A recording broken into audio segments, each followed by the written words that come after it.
Joining me now from Brussels is Camille Grand, Distinguished Policy Fellow at the European Council on Foreign Relations. Sir, a very warm welcome. Thank you for joining us. Good morning.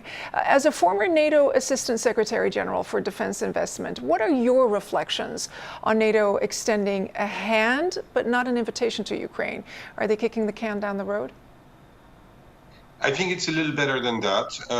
There are some very positive news for the Ukrainians. The establishment of a NATO-Ukraine Council, for instance, will enable NATO-Ukraine partnership to deepen. And the message of your welcome into NATO has been strongly reaffirmed, and it's going a little beyond what was said since 2008.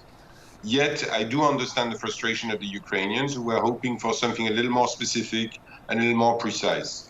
And that's probably why we hear President Zelensky and other Ukrainian leaders expressing some regret at the outcome of the summit so far. Yes, because Ukraine does feel slighted. I mean, you say that you understand President Zelensky's indignation at Ukraine not receiving a timeline for an invitation. Do Western allies owe it to Ukraine? Do they have an obligation to Kyiv to go beyond just sending arms?